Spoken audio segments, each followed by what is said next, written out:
جمعے کے دن خصوصی طور پر درود شریف پڑھنے کی تاکید ہے، کیونکہ آپ نے اس کا خود حکم دیا. آپ صلی اللہ علیہ وسلم نے فرمایا جمعہ کے روز کثرت سے مجھ پر درود پڑھا کرو. جو آدمی جمعہ کے روز مجھ پر درود بھیجتا ہے وہ میرے سامنے پیش کیا جاتا ہے.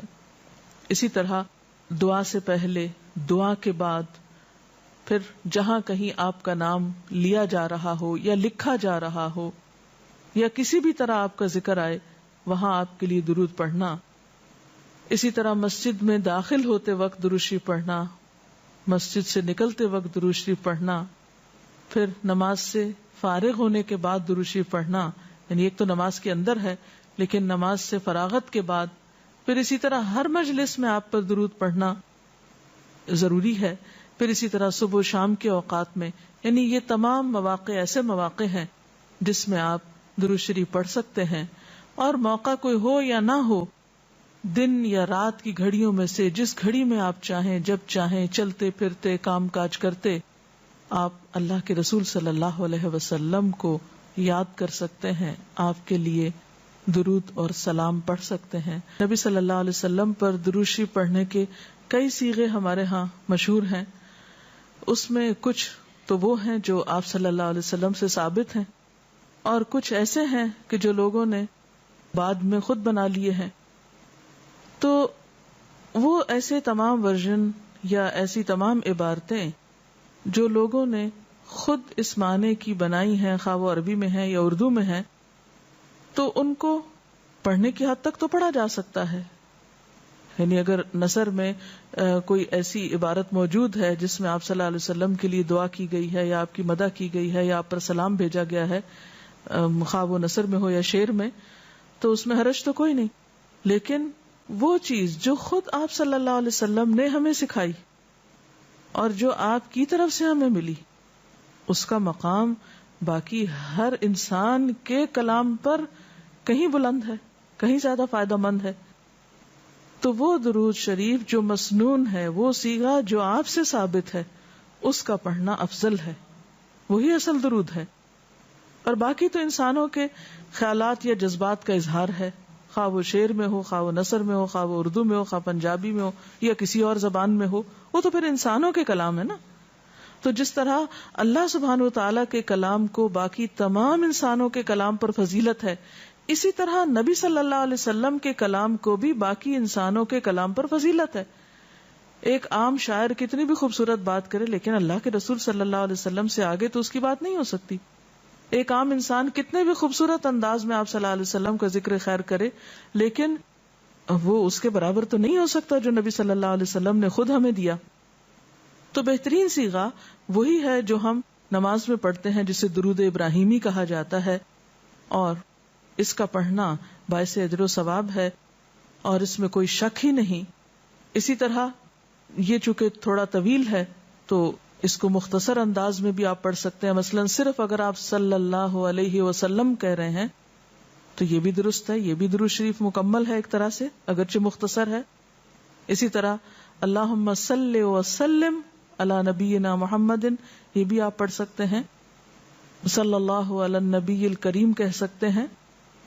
تو مختصر ہو یا درود ابراہیمی کچھ طویل شکل میں ہو، اصل چیز تو ذکر میں مشغول ہونا ہے.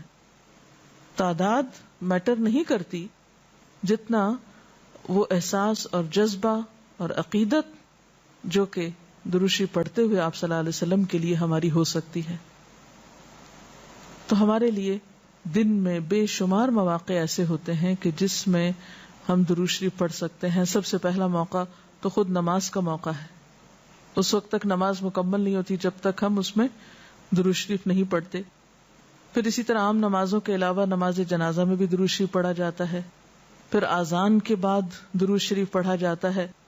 آپ صلی اللہ علیہ وسلم نے فرمایا جب مؤذن کی آواز سنو، یعنی اذان سنو، تو وہی کہو جو مؤذن کہتا ہے، یعنی اذان کا جواب دو، پھر مجھ پر درود پڑھو. یعنی اذان کا جواب دینے کے بعد جب اذان ختم ہو جائے تو کیا کرنا چاہیے؟ نبی صلی اللہ علیہ وسلم پر درود بھیجنا چاہیے، کیونکہ مجھ پر درود پڑھنے والے پر اللہ تعالیٰ 10 رحمتیں نازل فرماتا ہے. اس کے بعد میرے لیے اللہ سے وسیلہ مانگو. جو جنت میں ایک مقام ہے جو جنتیوں میں سے صرف کسی ایک ہی کو ملے گا، اور مجھے امید ہے کہ وہ جنتی میں ہی ہوں گا، یعنی آپ صلی اللہ علیہ وسلم ہی کے لیے وہ مقام ہے۔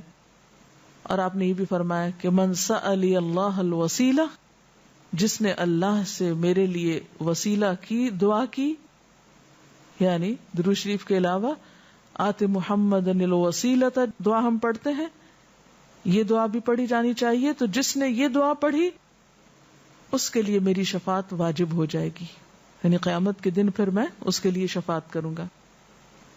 پھر یہ کہ درود شریف نہ صرف یہ کہ دنیا میں انسان کے لیے فائدے کا باعث ہے، بلکہ آخرت میں انسان کے لیے شفاعت کا ذریعہ بھی ہے۔ درود شریف پڑھنے والوں کو نبی صلی اللہ علیہ وسلم کی شفاعت نصیب ہوگی۔ آپ نے فرمایا جس نے 10 مرتبہ صبح و شام مجھ پر درود بھیجا اسے قیامت کے دن میری شفاعت حاصل ہوگی۔ اب یہ کہ اگر زیادہ وقت نہ بھی ملے تو 10 دفعہ درود شریف پڑھنا آخر کیا مشکل ہے، کتنی دیر لگ جائے گی، لیکن اس کا اجر و ثواب اور اس کا فائدہ کس قدر ہے۔ پھر اسی طرح درود شریف دعاؤں کی قبولیت کا ذریعہ بھی بنتا ہے، یعنی اگر دعا کرنے سے پہلے درود شریف پڑھا جائے اللہ تعالیٰ کی حمد و ثنا کے بعد تو اس سے دعا کی قبولیت میں اضافہ ہوتا ہے۔ نبی صلی اللہ علیہ وسلم کے ساتھ حضرت عبداللہ بن مسعود اور حضرت ابوبکر اور حضرت عمر تشریف فرما تھے، تو حضرت عبداللہ بن مسعود کہتے ہیں کہ میں نماز پڑھ رہا تھا، میں بیٹھا تو پہلے اللہ تعالیٰ کی حمد و ثنا کی، پھر آپ پر درود بھیجا، پھر اپنے لیے دعا کی، تو آپ نے فرمایا اللہ سے مانگو ضرور دیے جاؤ گے، یعنی جس طریقے سے تم نے دعا کی ہے کہ پہلے اللہ تعالیٰ کی حمد و ثنا کی ہے پھر درود شریف پڑھا ہے، تو اب جو بھی تم دعا مانگو گے وہ دعا قبول ہوگی۔ پھر اسی طرح ہم دیکھتے ہیں کہ درود شریف نیکیوں کا دروازہ کھولتا ہے، نیکیوں میں اضافے کا ذریعہ بنتا ہے۔ آپ نے فرمایا جس نے مجھ پر ایک دفعہ درود بھیجا اللہ تعالیٰ اس کے نامہ اعمال میں 10 نیکیاں لکھے گا۔ پھر اسی طرح فرشتوں کی دعائیں آتی ہیں اس شخص کے لیے جو درود شریف پڑھتا ہے۔ رسول اللہ صلی اللہ علیہ وسلم نے فرمایا جب تک کوئی مسلمان مجھ پر درود بھیجتا رہتا ہے اس وقت تک فرشتے اس کے لیے دعائیں رحمت کرتے رہتے ہیں، یعنی آپ درود شریف پڑھیں تو فرشتے آپ کے لیے دعا کرنے میں لگ جاتے ہیں۔ اب جو چاہے کم پڑھے اور جو چاہے زیادہ پڑھے، یعنی کتنی دعائیں چاہیے اس کو۔ دیکھیں ہم عام طور پر کتنا کہتے ہیں دوسروں سے کہ پلیز ہمارے لیے دعا کیجیے، ہمیں دعا میں یاد رکھیے، دوسروں کی ایک طرح سے منت سماجت کر رہے ہوتے ہیں، لیکن کتنا آسان طریقہ ہے فرشتوں کی دعائیں لینے کا کہ انسان درود شریف پڑھنا شروع کر دے۔ اور وہ شخص جو درود نہ پڑھے وہ صرف اپنے آپ ہی کو نقصان دیتا ہے، اس لیے کہ درود شریف نہ پڑھنا انسان کے بخیل ہونے کی علامت ہے۔ آپ صلی اللہ علیہ وسلم نے فرمایا جس کے سامنے میرا نام لیا جائے اور پھر وہ مجھ پر درود نہ پڑھے تو وہ بخیل ہے۔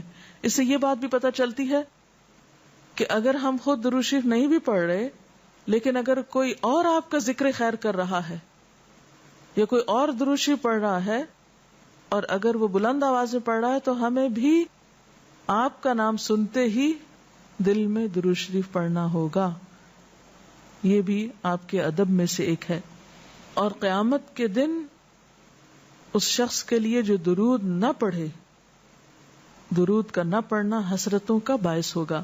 حضرت ابو ہریرہ رضی اللہ تعالی عنہ کہتے ہیں کہ رسول اللہ صلی اللہ علیہ وسلم نے فرمایا جس مجلس میں لوگ اللہ کا ذکر نہ کریں، یعنی اکٹھے ہوئے ہیں دنیا بھر کی باتیں کی لیکن اللہ سبحانہ وتعالی کی کوئی بات نہیں کی، اور نبی صلی اللہ علیہ وسلم پر درود نہ بھیجیں، یعنی نہ تو اللہ کا ذکر کیا اور نہ ہی آپ پر درود بھیجا، وہ مجلس قیامت کے دن انسان کے لیے حسرت کا باعث ہوگی، انسان اس پر پچھتائے گا، خواہ وہ اپنے نیک اعمال کے بدلے میں جنت میں چلا ہی جائے۔ یعنی ایک شخص جنت میں بھی پہنچ گیا لیکن اس کو ایسی مجلسوں پر حسرت ضرور ہوگی جس میں اس نے اللہ کا ذکر اور رسول اللہ صلی اللہ علیہ وسلم پر درود نہ بھیجا ہوگا۔ اور اگر دیکھا جائے تو انسان کے اعمال میں ایسی کوتاہی اور غفلت بسا اوقات جنت سے محرومی کا سبب بھی بن جاتی ہے۔ آپ صلی اللہ علیہ وسلم نے فرمایا جو مجھ پر درود پڑھنا بھول گیا اس نے جنت کا رستہ کھو دیا، یعنی جس نے اتنی غفلت برتی کہ کبھی آپ کا ذکر ہی نہیں کیا اور کبھی آپ کے لیے دعا ہی نہیں کی اور کبھی آپ کے لیے درود ہی نہیں پڑھا، تو اس نے اپنے لیے کیا کمایا؟ ان اللہ وملائکتہ یصلون علی النبی یا ایھا الذین آمنوا صلوا علیہ وسلموا تسلیما، کہ اللہ اور اس کے فرشتے نبی صلی اللہ علیہ وسلم پر درود بھیجتے ہیں. اے لوگو جو ایمان لائے ہو، تم بھی ان پر درود و سلام بھیجو. تو رسول اللہ صلی اللہ علیہ وسلم کے ذکر کا، آپ کی یاد کا بہترین طریقہ آپ پر درود بھیجنا ہے، آپ کے لیے دعائے رحمت کرنا ہے.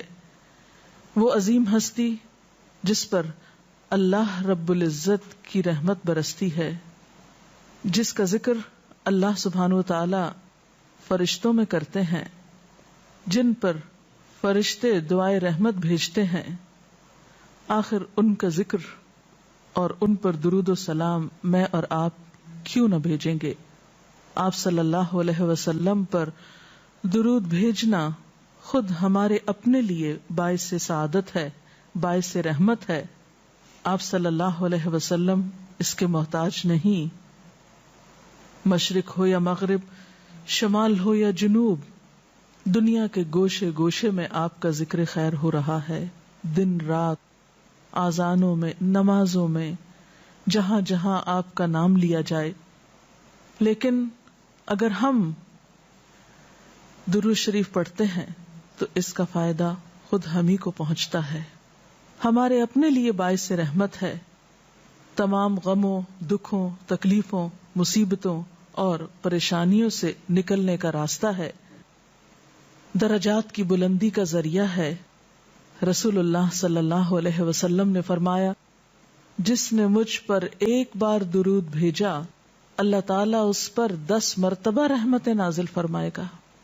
ایک بار درود پڑھنے کا اجر و ثواب، اس کے 10 گناہ معاف فرمائے گا. یعنی صرف 10 رحمتیں نہیں، 10 گناہوں کی بخشش بھی ہوگی اور 10 درجے بلند فرمائے گا، یعنی درجات کی بلندی بھی.